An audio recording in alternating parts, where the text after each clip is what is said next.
여호수아 4장 24절 한 절입니다. 근데 이제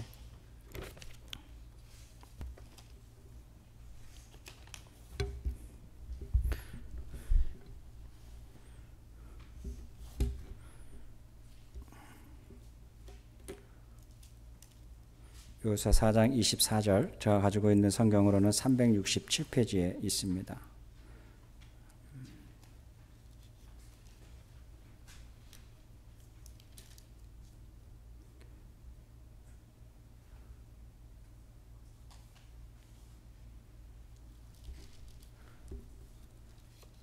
같이 한 목소리 읽겠습니다.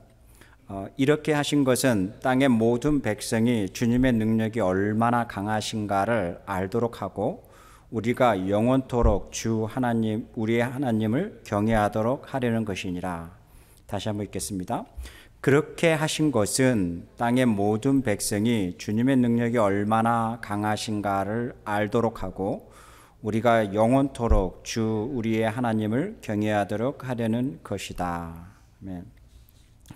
오늘은 이제 3장, 4장의 전체적인 내용의 흐름들을 여러분에게 조금 설명을 해주면서 이제는 어떤 하나님의 일하심이 어떻게 나타나는가에 대한 이야기입니다. 3장, 4장의 중심은 드디어 이스라엘 백성들이 이제는 요단을 건넙니다. 요단을 건너는데 요단을 건넜다라는 의미는 무엇을 의미하냐면 이제 그들이 드디어 가나안으로 진입을 한다라는 것입니다. 그렇지만 그러한 과정 속의 전체적인 이야기가 3장, 4장에 보면 아주 디테일하게 나와 있습니다. 먼저 요단을 건너기 전에 그 이스라엘 백성들에게 그 여호수아를 통해서 여호와 하나님은 말씀하십니다. 첫째 뭐예요? 그들은 성결해야 된다라고 이야기를 합니다. 그 다음에 두 번째는 어떻게 건너느냐라는 건nom에 대한 방법인 거죠. 왜냐하면 그때가 그 타임이 가장 수확기 때, 그 다음에 가장 물이 많을 때, 물이 가장 범람할 그 타임이라는 거예요. 하나님이 왜 그때를 골랐을까? 왜 하나님이 그저 물이 말랐을 때가 아니라 물이 가장 범람하고 물이 강하게 내려올 때, 그래서 그 물이 계속 예루살렘까지 내려가거든요. 그렇게 강한 물이 범람할 그때에 하나님께서 왜 그 타임에 시간을 정하셨을까라는 것도 우리가 한번 생각해 봐야 될 부분이겠죠. 그러나 하나님은 이스라엘 백성들에게 준비하는 것을 두 가지를 이야기합니다. 첫째 뭐예요? 성결하라 라는 거죠. 그 다음에 두 번째는 레위지파를 중심으로 해서 언약궤를 메는 사람들이 바로 그 땅을 먼저 건너고 발을 내딛는 순간에 그 물이 멈춰지고 그리고 그 멈춰진 것 과정 속에서 이스라엘 백성들이 건너는 것을 이야기합니다. 자, 이 이야기는 단순한 이야기인 것 같습니다. 그리고 단순하게 하는 것 같지만 이것이 주는 의미가 뭔지 우리가 조금 더 생각해 보는 것이 3장, 4장의 이야기입니다. 여러분 3장을 한번 펼쳐보시면 전체적인 부분 속에서 3장 10절에 보면 여호수아가 말을 계속하였다. 이제 이루어질 일을 보고 당신들은 살아계신 하나님이 당신들 가운데 계신 것을 이제는 확인할 겁니다 라고 이야기합니다. 그리고 3장으로 계속적으로 넘어가면요, 그 다음에 13절에 또 뭐라고 이야기하냐면 온 땅의 주권자이신 주님이 궤를 맨 제사장 발바닥에 요단강 물이 닿으면 요단강 물이 멈추고 끊어지고 뚝이 생기면서 물이 고일 것입니다 라고 이야기합니다. 그 다음에 14절의 중간에 보면은 언약궤를 맨 제사장들이 백성 앞에 서서 나아갔다라고 이야기를 합니다. 13절까지는 보면 여호수아에게 여호와 하나님이 말씀을 합니다. 그리고 14절에 보면은 이제는 그 말씀하신 것대로 레위지파가 언약궤를 메고 맨 앞에 가서 그 나아갔다라고 14절에 이야기를 합니다. 그 다음에 15절에 보면 궤를 맨 제사장들이 발이 요단강 물가에 닿았을 때에 그 여호수아에게 말씀한 것처럼 물이 멈췄다라고 16절에 이야기를 합니다. 그리고 16절 하반절에 보면 그래서 백성들은 여리고 맞은 쪽으로 건너갈 수 있었다라고 이야기를 하죠. 그 다음에 17절에 나오면 뭐예요? 중간에 온 백성이 모두 요단강을 건널 때까지 주님의 언약궤를 맨 제사장들은 요단강 가운데에서 마른 땅 위에서 튼튼하게 서 있었다라고 이야기합니다. 이것이 뭐예요? 3장입니다. 3장은 뭐냐면 요단강을 어떻게 건넜는가에 대한 스토리를 이야기하죠. 그 다음에 4장으로 넘어오면서 뭐라 그러냐면 요단강을 건너는 그 과정 속에서 12지파의 리더들을 중심으로 해서 그 요단강 바닥에 있는 돌을 취해가지고 이제는 기념비를 세우는 것을 이야기를 합니다. 그래서 4장에 와서는 어떻게 기념비를 세우는 것인가라고 해서 4장 6절에 이렇게 나와 있습니다. 4장 6절 같이 한번 볼까요? 이것이 당신들의 기념물이 될 것입니다. 훗날 당신들 자손이 이 돌들이 지닌 뜻이 무엇인지를 물을 때에 주님의 언약궤 앞에서 요단강 물이 끊기었다라는 것과 언약궤가 요단강을 지날 때에 요단강 물이 끊기었으므로 그 돌들이 이스라엘 자손에게 영원토록 기념물이 된다라는 것을 그들에게 말해 주십시오라고 이야기합니다. 자, 그러기 위해서 돌을 취했다라고 이야기하죠. 그 다음에 8절에 보면 12돌을 취하게 되고 그 12돌을 가져왔다라고 성경은 기록하고 있습니다. 이것이 전체적인 8절의 이야기입니다. 그러한 가운데에 하나님의 이스라엘 백성들이 요단을 건너는 이런 전체적인 이야기입니다. 자, 이런 이야기 가운데 이제는 이 성경의 이야기의 팩트 가운데에서 우리가 조금 더 하나님의 깊은 뜻과 하나님의 의도와 하나님의 목적이 뭔가라는 겁니다. 자, 하나님의 목적은 왜 이스라엘 백성들을 가나안에 가게 하실까라는 겁니다. 이게 이제 하나님의 목적인 거예요. 하나님의 뜻이 뭘까라는 거죠. 이것을 다르게 표현한다면 풍요의 상징이라고 할 수 있는 이 가나안에 하나님은 왜 그곳에 이스라엘 백성들을 가게 하실까라는 겁니다. 자, 그거에 대해서 우리가 한번 생각해 봐야 될 부분인 거죠. 이미 이스라엘 백성들이 출애굽 이후부터서의 그 가나안 지역은 이미 지중해 중심으로 농사 문화가 형성되어 있었고 도시 국가가 형성되어 있었고 그들에게는 종교와 그 다음에 신정과 제사 문화와 그 제사장들이 이미 그 국가가 형성이 되어 있었고 그리고 그 나라는 도시 국가이지만 그 나라는 다양한 신들, 여러 신들을 많이 가지고 소유하고 있는 것이 그 나라의 강함을 표시하고 있고 그 신이 얼마나 많이 있느냐에 따라서 우리에게는 신이 많이 있다는 것이 그 민족, 그 도시 국가가 강하다라는 하나의 표시이고 상징이었다라는 거겠죠. 자, 이러한 여건과 상징의 배경 속에서 한 백성이 출현하게 됩니다. 이 백성은 초라한 백성들, 그 다음에 오합지졸의 백성들, 유대인들만, 주이시 피플만 출애굽한 것이 아니라 다양한 사람들이, 다양한 종과 노예의 신분을 가지고 살았던 이스라엘 속에서 노예로 살았던 다양한 사람들이 출애굽을 하게 됩니다. 그리고 그 출애굽 속에서는 다양한 민족들이, 다양한 언어들이 그 속에서 같이 있으면서 얼마나 많은 좌충우돌을 했겠습니까? 오직 유대인들만 있다면 그들의 법률에 의해서 가겠지만 그 다양한 민족성을 가지고 있는 종이라는 노예라는 신분을 가지고 있는 사람들이 출애굽했을 때에는 얼마나 많은 일이 벌어졌겠습니까? 그 많은 일이 벌어진 게 신명기에 기록되어 있습니다. 어쨌든 그러한 사건들 속에서 하나님이 한 백성에게 관심을 가지게 되고 그 백성은 유일하게 다른 민족과는 다르게 도시국가도 형성되지 아니하면서 또한 다양한 신들을 소유하고 있는 백성도 아닌 유일하게 한 하나님만을 섬기고 있는 백성이 출현하게 되는 거죠. 그러면서 그 백성의 하나님이 이렇게 이야기합니다. 신명기 6장을 한번 봅시다. 신명기 6장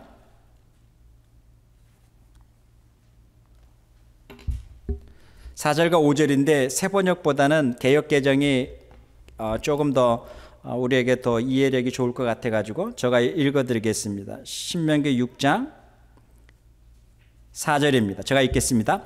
이스라엘아 들으라. 우리 여호와는 오직 유일한 여호와 신이라고 이야기합니다. 자, 뭐라고 이야기해요? 이스라엘에 들으라. 그러면서 뭐라 그래요? 우리 하나님 여호와는 어떤 분이라고요? 한 분이다라고 이야기합니다. 유일한 분이다라고 이야기합니다. 이스라엘 백성들은 이제는 다른 민족과 다르게 유일하신 딱 한 분, 여호와 하나님만을 섬기고 있는 그 분으로 말미암아 그 백성들이 이제는 출현하게 됩니다. 주위를 둘러봤더니 주위는 다양한 신들, 그리고 어떤 신은 풍요를 상징하는 신도 있고 어떤 신은 전쟁을 상징하는 신도 있고 어떤 신은 이렇게 다양한 신들, 어떤 기능들을 가지고 있는 신들이 있는데 이 이스라엘 백성들, 출애굽했던 이 유목민 같은 이스라엘 백성들은 오직 유일신 그 하나님만을 믿고 있으니 다른 나라가 봤을 때에 얼마나 힘없고 초라하게 받겠습니까? 그렇지만 신명기 6장에서는 이렇게 이야기합니다. 너희는 마음을 다하고 뜻을 다하고 힘을 다하여 너희 하나님 여호와를 사랑하라라고 이야기합니다. 이 유일하신 하나님이지만 너희들은 마음을 다하고 뜻을 다하고 여호와의 하나님을 사랑하라라고 이야기하는 것이 바로 이스라엘 백성들이 섬기고 있는 여호와의 하나님입니다. 자, 이러한 가운데에서 어떤 일이 벌어지냐면 그들이 홍해를 건너기 시작을 합니다. 이 홍해를 건넜을 때에 그 주위에 있던 도시국가들이 놀랬습니다. 보잘것없는 이 민족이 이 신이 어떤 신이길래 우리 신도 하지 못하는 이 물을 멈추게 만들고 물의 바닥을 땅으로 그 민족들을 걷게 하시는 건가? 대체 이 신에 대한 것이 이제는 가나안 지역뿐만 아니라 그 주위에 있는 나라들이 그 신에 대한 두려움을 가지게 됩니다. 이것이 뭐예요? 우리가 여호수아 2장에서 발견했던 내용 아닙니까? 이들이 뭐예요? 귀생 라합을 통해서 무엇을 들었어요? 너희들의 신이 이렇게 한 것을 우리가 듣고 간담이 어떻게 됐다고요? 서늘해졌다라고 이야기하는 것은 우리가 엄청 겁먹고 떨고 있었다라는 이야기라는 거예요. 그래서 그 백성들은 뭐예요? 이스라엘 백성들을 두려워하는 게 아니라 이스라엘 백성들이 소유하고 있고 이스라엘 백성들이 섬기고 있는 그 신을 두려워하는 거겠죠. 이것이 뭐예요? 원시종교적인 부분 속에서 나타나 있던 문화이기도 하겠죠. 자, 어쨌든 이러한 모든 부분 속에서 이스라엘 백성들이 홍해를 건넜습니다. 그리고 어쨌든 많은 사건을 속에서 이제는 시간이 40년이라는 시간이 지나고 이스라엘 백성들이 또 뭐예요? 이제는 요단강을 건넙니다. 자, 그럴 때 이제 우리가 한번 상상을 해보자고요. 여호수아가 두 정탐꾼을 2장에 보면 보내지 않습니까? 그런데 그 가나안에서 여리고성에서 정탐꾼이 들어왔다는 걸 알았어요? 몰랐어요? 알았잖아요. 알아가지고 정탐꾼이 어디에 숨은 것까지도 대충 알았잖아요. 그래서 쳐들어왔잖아요. 그런데 그 정탐꾼을 숨겨줬잖아요. 이 스토리를 한번 우리가 깊이 생각해 보자라는 거예요. 자, 그러면 어떻게 이들은 정탐꾼이 왔다라는 것을 알았을까? 라는 거예요. 두렵다라는 것은 무엇을 의미하냐면 저쪽에 있는 상대방이 나보다 강하다라고 생각을 했을 때 두려움이 있는 거지, 저쪽에 있는 상대방이 나보다 약하다라고 했을 때는 두려움이라는 마음 자체가 생기지도 아니하겠죠. 만약에 두려움의 대상이 됐다라고 하면 이쪽에 있는 나는 어떤 자세를 취해야 되겠어요? 그 상대를 관찰해야 되고 계속적으로 주시해야 되겠죠. 어쩌면 가나안 여리고 있는 성들은 이스라엘 백성들이 섬기고 있는 여호와 하나님을 두려웠기 때문에 이스라엘 백성들이 정탐꾼을 보낸 것처럼 어쩌면 그들 또한 이 이스라엘 진영으로 정탐을 보냈을 거라고 생각을 할 수도 있겠죠. 그것뿐만 아니라 오늘날처럼 뭐 만안경이 잘 돼 있어가지고 관찰할 능력이 아니라면 그것을 섬세하게 알 정도면 분명히 뭐예요? 그들도 또한 두려움의 대상인 이 그룹들 안에 어떤 일이 벌어진가에 대해서 정보를 알고 군사력을 알아야 되기 때문에 이들 또한 이 이스라엘 백성에게 정탐꾼을 보낼 수도 있겠죠. 성경이 이것을 디테일하게 기록할 이유가 없는 거죠. 하나님의 일하심에 대한 목적의 기록이니까요.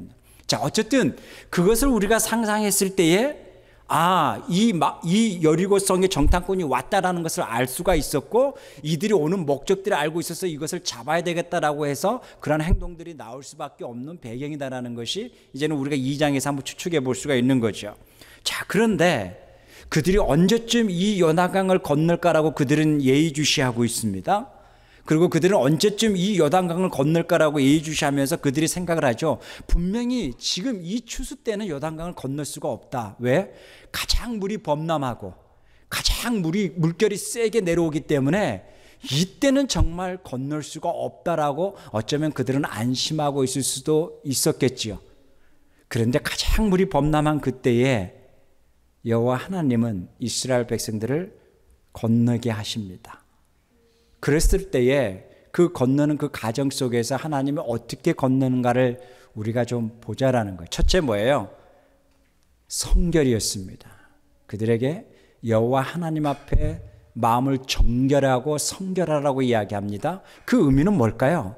하나님 여호와께서 어떻게 그 가운데서 일하신가, 하나님께서 어떻게 그 가운데서 역사하시고 일하신가를 너희들은 목격하게 될 것이다 라고 이야기하는 것이 4장의 이야기입니다. 그래서 4장의 전체적인 이야기는 뭐예요? 하나님이 너희들 가운데에서 어떻게 일하신가를 너희들이 이제는 확인하게 될 것이다 라고 이야기하는 겁니다. 그러기 위해서는, 그 하나님의 일하심을 너희들이 보기 위해서는 먼저 어떤 자세가 있어야 되느냐라는 거예요. 두 가지 자세가 나타나겠죠. 겸손과 교만이겠죠. 겸손과 교만은 하나 차이입니다. 겸손은 뭐예요? 그 말씀을 받을 만한 자세가 돼 있는 것이 겸손인 거겠죠. 교만은 뭐예요? 받을 만한 자세가 안 돼 있다라는 거죠. 안 받는다라는 의미는 뭐예요? 당신보다 내가 낫다라는 생각을 가지고 있으니까는 받아야 될 이유가 없는 거겠죠. 그게 교만이 거겠죠. 그러니까 겸손과 교만은 굉장히 심플하다라는 거예요. 내가 당신보다 낫다라고 하면은 교만인 거겠죠. 그렇게 드려야 될 이유가 없는 거겠죠. 이게 나타나는 교만이고, 겸손은 뭐예요? 당신이 나보다 위대하다, 강하다라는 것을 알기에 정결하게 되고 겸손하게 되고 험불하게 되고 애티튜드가 바뀌어지는 거겠죠. 이게 달라지겠죠. 이것이 뭐예요? 성결이라는 거예요. 하나님의 큰 일하심 앞에는 먼저 항상 그 백성에게 요구한 게 뭐예요? 그들의 애티튜드. 구약 성경에는 그걸 뭐예요? 성결하라 라고 이야기하는 거예요. 그 성결의 의미는 뭐냐? 하나님의 일하심에 대해서 너희들이 그것을 보고 목격할 거에 대해서 너희들의 자세히 모든 것을 성결하라라는 거예요. 그게 뭐예요? 묵상하는 삶에서 우리가 나왔던 스토리잖아요. 2장에서 밭이라는 스토리가 나오고, 2장에서는 씨앗이라는 스토리가 나오고, 3장에서는 밭이라는 스토리가 나오잖아요. 계속적으로 이러한 모든 부분 속에서 결국 뭐예요? 말씀을 들을 만한 자세, 말씀을 들을 만한 우리의 삶의 애티튜드, 하나님의 말씀을 들을 만한 우리들의 자세가 뭐예요? 내가 하나님의 말씀을 듣지 않아도 살 수 있다라고 하면 굳이 우리가 겸손해야 될 이유가 뭐가 있겠어요? 근데 하나님의 말씀을 듣지 않으면 살 수가 없다라고 했을 때는 자세가 어떻게 돼요? 달라지는 거겠죠. 애티튜드가 달라지는 거겠죠. 그것이 뭐예요? 묵상하는 삶에서 나오는 스토리, 우리가 어제 나눔했던 내용에 대한 부분이기도 마찬가지겠죠. 그래서 이스라엘 백성들은 하나님의 큰 일하심 앞에 먼저 뭘 요구해요? 그들의 애티튜드, 바로 성결하라, 정결하라 라고 하는 거예요. 그 마음을 하나님 앞에 집중해라 라는 거예요. 자, 그 다음에 그 언약궤를 하고 레위 지파가 요단강을 가장 먼저 건넙니다. 그 의미는 뭐예요? 언약궤는 뭐가 있죠? 거기에 보면 언약궤는 3가지가 있다고 이야기하는 사람도 있고 하나가 있다라는 사람도 있고, 그런데 공통적인 분모는 뭐 히브리서에는 3개가 있다고 이야기 나오고 있고, 어떤 또 성막도 신학자들은 또 돌판만 있었다고 이야기하고 있고, 뭐 그 논쟁이 있지만 그게 중요한 게 아니라 그 언약궤 안에는 모세가 받았던 주 돌판이 있습니다. 그것이 뭐죠? 바로 십계명. 여러분, 이 돌판을 받았던 이 십계명의 돌이 굉장히 무슨 가치가 있나요?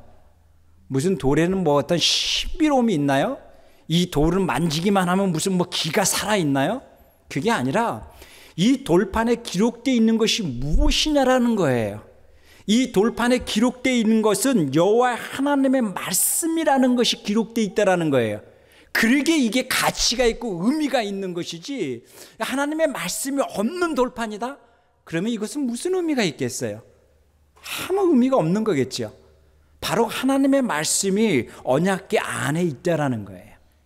이스라엘 백성들과 다른 민족, 가나안 민족과의 종교가 다른 점이 바로 이거라는 거예요. 가나안 민족의 종교들은 제사 문화의 종교입니다. 어느 절기가 되면 제사를 드리고 신에게 복을 빌고, 그리고 그 신이 임해가지고 우리에게 풍성함을 줬다, 많은 수확을 줬다라고 하는 그 제사 종교의 중심이라는 반면에, 신명기 6장에서 이야기한 것처럼 유일하신 여호와의 하나님을 믿고 가는 이스라엘 백성들은 제사 종교가 아니라 경전 중심의 종교입니다. 쉽게 말하면 기록 중심의 종교, 말씀 중심의 종교인 거죠. 그래서 신명기부터서 계속적으로 말씀하는 게 뭐예요? 너희들은 여호와의 말씀을 어디에 새기라고요? 계속적으로 새기라고 하는 새기 문자를 이야기합니다. 마음에도 새기고 그 말씀을 생각하고 묵상하고 읊조림하고 다시 또 생각하라는 거예요. 그래서 유대 민족들이 섬기고 있는 여호와의 하나님과 가나안 민족들이 섬기고 있는 그 신들과는 너무나 다르다라는 거예요. 제사 중심의 종교와 오직 말씀을 음미하고 말씀을 새겨가는 종교, 그 말씀이 힘이 있기에, 그 말씀이 우리들의 명언의 이야기가 아니라 여호와의 하나님의 말씀이기에 여기에 힘이 있고 의미 있다라는 거죠. 이것이 뭐예요? 언약궤의 힘이라는 거예요. 동일한 거겠죠. 오늘 우리가 본문에 읽었던 24절의 이야기가 바로 그것을 이야기하는 거죠. 이렇게 하신 것은, 이렇게 하는 게 뭐예요? 그 바닥에서 너희들이 그 홍해를 다 건넜을 때에, 홍해입니다. 죄송합니다. 너희들 홍해를 다 건넜을 때 주님께서 너희 앞에서 그것을 마르게 하는 것 같이 우리가 그 요단강을 건널 때도 주 하나님께서 요단강 물을 마르게 하신 동일한 사건 속에서 요단강에 있었던 이 모든 부분의 돌을 가져와가지고 기념비를 세우는 것은 그 돌 자체가 신비로운 것이 아니라 그 돌이 주고 있는 보이지 아니하는 하나님의 언어가 있기 때문에 신비롭다라는 거죠. 그게 뭘까요? 하나님은 일하셨다. 요단강을 건너게 하시고 그 하나님은 그 사건 역사 속에서 일하셨다라는 거예요. 그것이 바로 24절에 그렇게 하신 것은 땅의 모든 백성이 주님의 능력이 얼마나 강한가를 알도록 하기 위한 것이다 라는 거예요. 이것이 뭐예요? 돌을 기념비를 세우는 거예요. 그래서 우리가 잘못 오해하게 되면 그 돌에 신비가 있거나 그것이 기념비가 돼서 그것을 잘못 오해할 수가 있지만 우리가 설교 나눔에 대한 부분 속에서 요단강 바닥에서 12돌을 가져와 기념비를 세우신 목적이 뭐냐라는 거예요. 그 세우신 목적은 거기에 말씀이 있습니다. 어떤 말씀이 있어요? 우리들을 성결케 하시고 그 언약궤의 말씀 앞에 이스라엘 백성들이 바닥을 걷게 하시고 그 속에서 걸었다라고 하는 것이 기념비로 세웠던 이 돌의 의미는 우리 인생에서의 하나님 여호와께서 함께 하셨고 우리 인생 가운데 하나님이 어떻게 일하셨는가에 대한 하나님에 대한 스토리, 이야기가 있다라는 거예요. 그래서 너희 자손들에게 먼 훗날 너희 자손들에게 4장 6절에서 이렇게 이야기하잖아요. 이것이 당신들의 기념비가 될 것입니다. 훗날 당신들 자손이 그 돌들이 지닌 뜻이 무엇인지를 여러분에게 물을 때에 이제 어떻게 이야기해야 돼요? 야, 그때 우리가 그 전날에 우리가 작정 기도하고 하나님 앞에 매달려 가지고 하나님이 정말 은혜 주셔 가지고 그것을 건넜다라고 하는 스토리가 1번. 그 다음에 또 2번의 스토리는 뭐예요? 우리 삶에서 많이 이야기할 수 있는 스토리잖아요. 우리의 영웅의 스토리가 아니라 누가 중심이 되는 스토리인 거예요. 보잘것없는 우리들에게 계시는 그 유일하신 여호와의 하나님의 위대하심, 일하심이 우리의 인생 가운데에서 이루어졌었던 주체가 뭐예요? 여호와의 하나님의 일하심이 있다라는 거예요. 그래서 먼 훗날 누군가가 물어보거든. 아빠 그때 아빠 이런 일 했어요 라고 하는 게 아니라 내가 이런 일 했다라는 이야기가 아니라 보잘것없는 우리의 인생에 찾아오신 그 여호와의 하나님이 이 요단강을 건너게 하셨다. 그 하나님의 일하심, 역사하심이 오늘이라는 우리의 시간 속에 봤을 때는 잠잠히 있는 것 같고 그냥 침묵하시는 하나님인 것 같지만 그 하나님이 그 역사 속에서 이루어지고 일하셨다라는 것을 이야기할 수 있는 거, 그게 뭐예요? 기념비라는 거예요. 저와 여러분에게 이런 기념비가 있잖아요. 그것이 뭐예요? 여호와의 말씀이라는 거예요. 신명기 중심의 흐름은 뭐예요? 그 말씀을 너는 되새기라는 거예요. 어디에다가요? 기념비에다가 새길 수도 있겠죠. 신명기에 말씀드리면 너는 마음에 새기라고 해서 마음에 새길 수도 있겠죠. 계속적으로 세계 중심으로 기록문헌 중심으로 해서 여호와의 말씀을 기록하라는 거예요. 왜 기록해야 될까요? 라는 거예요. 다른 이방 가나안 민족처럼 제사를 드리고 복만 주시면 되지, 우리의 정성을 봐서 복만 주시면 되지라고 하는 것이 아니라 너희들은 여호와께서 어떻게 일하신가, 그 말씀이 무엇인가를 기록하라는 의미가 뭘까요? 라는 거예요. 그것은 제사 문화의 종교와는 너무나 다른, 우리 기독교는 여호와 하나님의 유일신을 믿고 있는 우리 기독교는 기록되어 있는 그 말씀이 힘이 있는 것이지 다른 것이 힘이 있는 게 아니라는 거예요. 그러게 우리에게는 감사함은 우리가 50이나 60이나 80이나 이게 중요한 게 아니라 우리 인생에서 하나님의 일하심이 그 하나님이 위대하다라는 거예요. 그래서 시편의 고백처럼 너는 잠잠히 여호와의 하나님이 어떤 분인가를 알라라고 이야기하잖아요. 그래서 오늘의 본문에 보면 가장 핵심이 뭐예요? 하나님의 위대하심, 하나님의 능력이 얼마나 강한가를 알으라는 거예요. 그래서 그 강함을 그들이 경험하라는 거예요. 그것이 뭐예요? 그들의 일하심에 따라요. 그러기 위해서는 그들의 삶 속에서 함께 하셨던 그 여호와 하나님을 다시 한번 들춰보자라는 거예요. 먼 훗날 그들이 삶 속에서 여호와 하나님이 왠지 떠난 것 같고 여호와 하나님이 우리와 함께 하지 않는 것 같을 때 다시 한번 펼쳐보자라는 거예요. 그 돌들을 보면서 다시 한번 펼쳐보자라는 거예요. 하나님이 어떻게 우리의 인생 가운데서 역사했는가를 한번 펼쳐보자라는 거예요. 하나님의 그 신이 우리 가운데 어떻게 임하셨고 어떻게 우리 가운데 오셔서 일하셨는가를 우리가 한번 펼쳐보자라는 거예요. 이것이 요한복음 1장 14절에 뭐예요? 말씀이 육신이 되어 우리 가운데 거하심에 우리가 그것을 보니 은혜와 진리가 충만하더라라는 거예요. 동일한 거겠죠. 지금 우리에게도 동일한 거겠죠. 그 말씀이 육신이 되어 우리 가운데 있는 거예요. 뭐죠 그게? 성령이라는 거예요.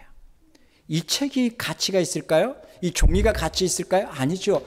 이 성경이라는 이 하나님의 말씀이 우리 가운데 지금 있잖아요.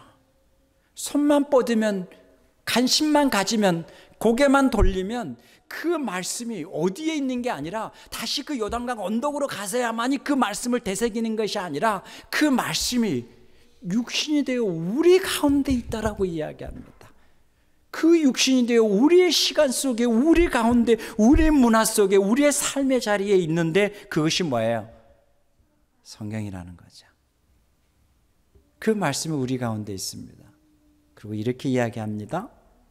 그 말씀이 우리 가운데 있음에 은혜와 진리가 충만하더라. 누가요? 우리가요? 아니요. 말씀이 은혜와 진리가 충만하더라라는 이야기인 거죠. 하나님의 이것이 뭐예요? 강하심, 하나님의 일하심, 이것이 24절에 있어요. 주님의 강하심, 그리고 우리가 영원토록 우리의 하나님을 경외하도록 하려는 것이다 라는 거예요. 그것이 뭐예요? 말씀 묵상인 거예요. 묵상하는 삶을 여러분들 책을 쭉 보시면 묵상하는 삶의 큰 틀은 뭐냐면 이 혼탁한 세상에서 하나님이 얼마나 우리를 사랑하시고 인도하신가에 하나님의 강하심을 발견하는 것과 그 다음에 두 번째 뭐예요? 이 혼탁한 세상에서도 우리가 좌로나 우로나 치우치지 아니하고 오직 하나님을 경외하면서 살아가는 것이 묵상하는 삶의 목적이라고 이야기하잖아요. 저와 여러분이 이스라엘 백성들 이야기가 아니라 우리들의 삶에 있어서 이야기도 동일한 거겠죠. 하나님은 우리에게 찾아오셨습니다. 그리고 우리에게 말씀하십니다. 그 말씀이 우리의 삶을 다스립니다. 그랬을 때 우리는 은혜와 진리가 충만한 이 말씀 앞에 우리의 반응이 있습니다. 우리의 반응이 어떤 반응일까요? 두 가지겠죠. 겸손이냐 교만이냐 반응이 나타나겠죠. 겸손은 뭐예요? 주님 말씀에 대해서 경청하려고 하는 부분이겠죠. 이 말씀이 나의 인생에서 어떻게 말씀하는가에 대한 들으려고 하는 부분이겠죠. 두 가지 또 다른 방향이 나오겠죠. 두 번째는 뭐겠어요? 말씀이 굳이 그렇게 나에게 필요하지 않다라고 느낄 때가 있겠죠. 하나님의 은혜가 굳이 나에게 필요할까? 지금 내 힘으로도 충분히 살아가는데 라는 것이 뭐예요? 교만의 표시이라는 거겠죠. 우리들의 삶의 스토리가 있었으면 좋겠습니다. 이스라엘 백성들은 둘의 이야기 속에서 하나님이 그 백성들 가운데 그들의 삶의 자리에 임하셔서 하나님의 일하심의 스토리가 그들에게 있었습니다. 그래서 그 하나님의 위대하심, 하나님의 그 충만하심을 이야기합니다. 우리들의 삶에도 이러한 이야기가 있었으면 좋겠습니다. 우리들에게도 이러한 요단강의 조리 있었으면 좋겠습니다. 우리 마음에 새기는 하나님의 위대하심, 하나님의 다스림, 하나님이 어떻게 내 인생을 이끄시고 인도하셨는가 하는 하나님 앞의 초점, 그 하나님을 알아감이 우리의 즐거움이 되고 기쁨이 된다라는 겁니다. 이것이 뭐예요? 경외함이라는 것입니다. 경외함은 몸의 자세를 이야기하는 게 아니라 내가 그분으로 말미암아 기뻐하고 즐거워합니다. 왜 그럴까요? 그분을 알기에 기뻐하고 즐거워합니다. 이것이 다윗의 이야기예요. 세상 사람들은 경막하다고 이야기하겠죠. 다윗이 그 언약궤를 보고 춤을 췄을 때에 그것을 보고 경막하다라고 이야기했었겠죠. 천박하다라고도 이야기했었겠죠. 그러나 그 안에 그 말씀이 육신이 되어 임하는 그 충만함을 경험했던 다윗이 남의 눈초리가 두려웠겠습니까? 이목구비가 뭐 두려웠겠습니까? 뭐 체면이 뭐 생각이 있었겠습니까? 그것보다 더 그것을 억제하지 못하는 말씀의 그 충만함이, 은혜와 진리의 충만함이 그를 춤추게 했다라는 겁니다. 저와 여러분도 그러한 삶이 있었으면 합니다. 그것이 하나님의 일하심을 경험하는 사람들, 하나님의 일하심이 우리 삶 가운데 있음을 함께 경험하고 가고 있는 사람들, 이것이 우리들의 삶의 이야기, 우리들의 스토리가 되었으면 합니다. 기도하겠습니다. 하나님 아버지 감사합니다. 우리에게 함께 해주셔서 날마다 하나님의 일하심, 날마다 하나님의 다스림, 날마다 하나님만을 신뢰하고 갈 수 있는 우리들의 삶의 자리가 될 수 있도록 주님 축복하여 주시기를 원합니다. 감사합니다. 예수님의 이름으로 기도하옵나이다.